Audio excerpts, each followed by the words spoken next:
নেপাল হয়ে বিশ্বের সর্বোচ্চ পর্বত মাউন্ট এভারেস্ট জয় করেছেন রেকর্ড সংখ্যক ২৭৪ জন পর্বতারোহী। বুধবার একদিনেই তারা চূড়ায় পৌঁছে নতুন ইতিহাস গড়েন।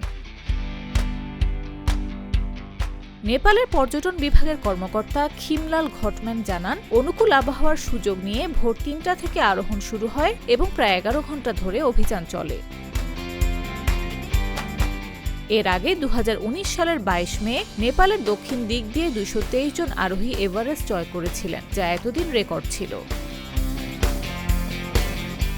এবছর এভারেস্টে আরোহণ মৌসুম কিছুটা দেরিতে শুরু হয়, কারণ আরোহণের পথে বিশাল বরফখণ্ড জমে থাকায় পথ বন্ধ ছিল।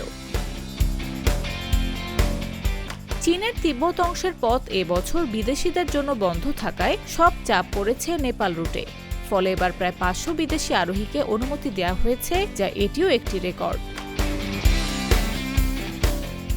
বিশেষজ্ঞরা অতিরিক্ত ভিড় ও নিরাপত্তা ঝুঁকি নিয়ে উদ্বেগ প্রকাশ করেছেন। সামাজিক যোগাযোগ মাধ্যমে ছড়িয়ে পড়া ছবিতে দেখা গেছে তুষার ঢাকা ঢালে দীর্ঘ লাইনে দাঁড়িয়ে আছেন পর্বতারোহীরা।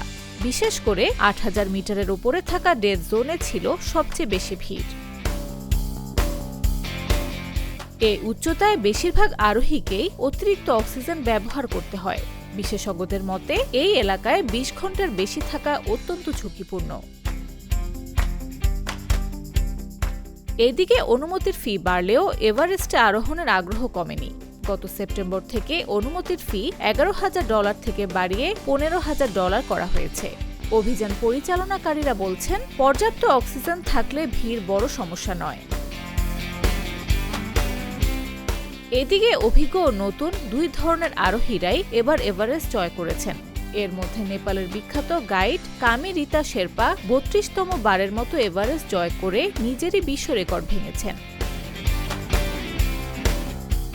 একই দিনে লাকপা শেরপা নামের এক নারী আরোহী ১১তম বার এভারেস্টে উঠে নারীদের মধ্যে নিজের রেকর্ড আরও বাড়িয়েছেন।